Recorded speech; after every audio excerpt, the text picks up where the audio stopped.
Is Omega better than Rolex? So if you follow this channel, you know I'm a Rolex person. I'm a Rolex fangirl through and through. I think they have mastered the art of making a wearable stainless steel sports watch. Their proportions are perfect, their bracelet clasps, size ranges, the way they treat and brush their stainless steel. These are the things that keep me coming back to Rolex, and as a brand, they just work for me. But with Rolex's, let's call it availability challenge, and overall push towards luxury, I keep finding myself being pushed deeper and deeper into the Omega catalog. In fact, my favorite watch I reviewed in the last year was the Neo Vintage Omega Seamaster reference 225450. So today, I thought, let's talk about the 5 reasons why I would say Omega is better than Rolex. So number 1 is Omega's movement technology, and most notably, the coaxial escapement. Now this is a real standout thing about Omega, and the real reason why I put them at number 1. I think this is the biggest reason why someone could argue that Omega is better than a lot of mid-price luxury watch brands. The investment they've made into their movements is insane. So if you're new to watches or you don't know them quite as well, the movement is the mechanical soul of a watch. It is all the parts inside the watch, the gears, the escapement, jewels, everything that's working in concert to make this timepiece work.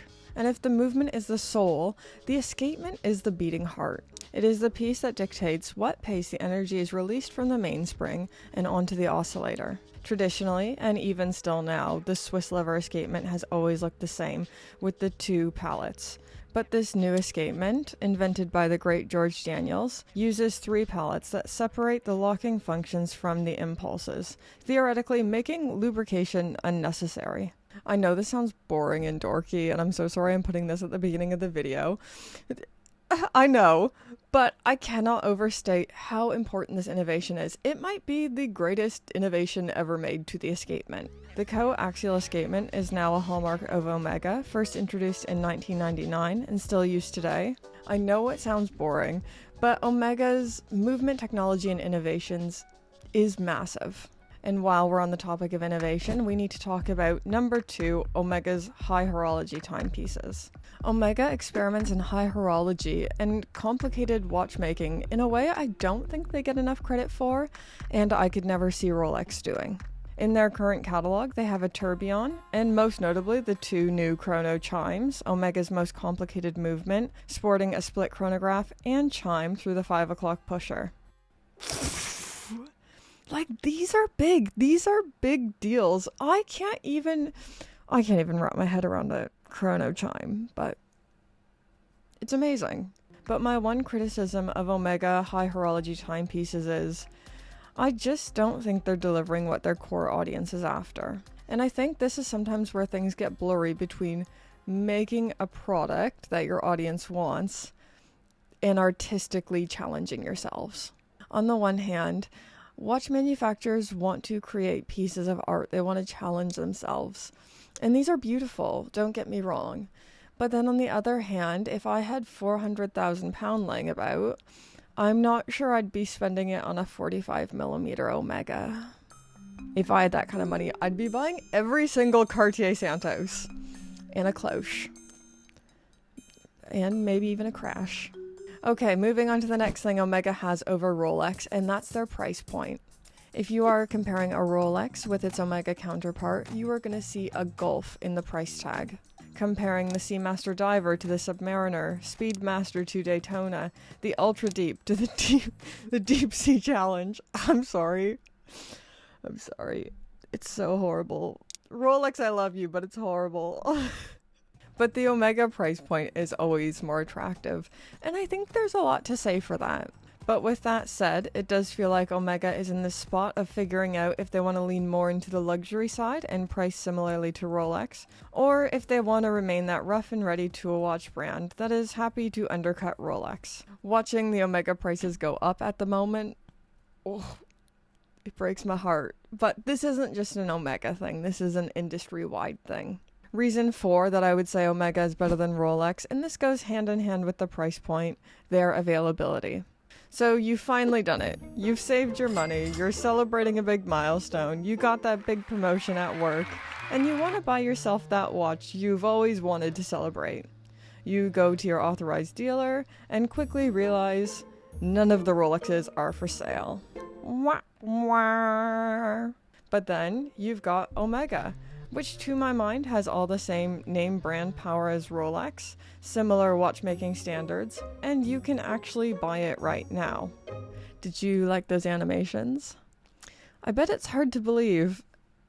I did that myself.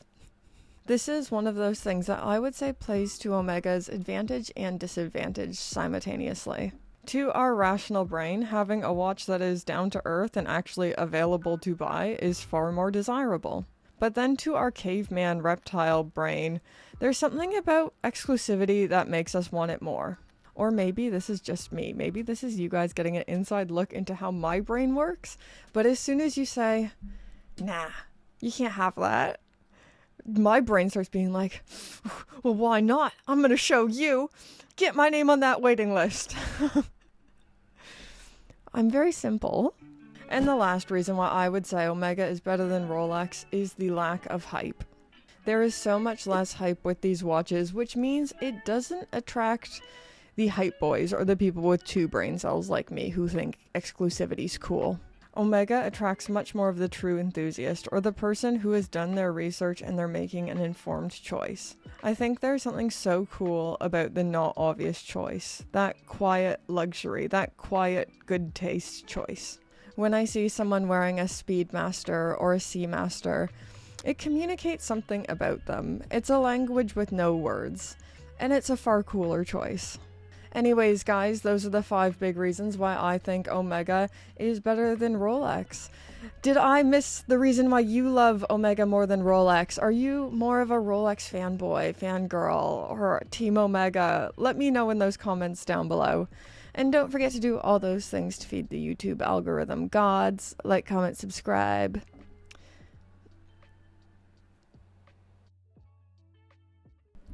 Okay.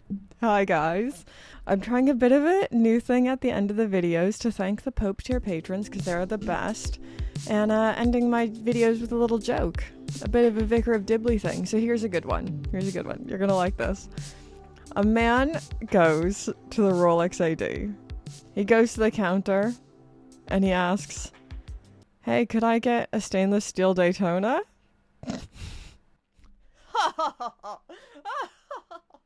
Big thank you to our newest Pope tier patrons. We have 3. It's Albert, Sam H from Virginia, and Salty. You're all amazing. You're fabulous. Thank you so much for supporting the channel. Thanks, Pope tier patrons.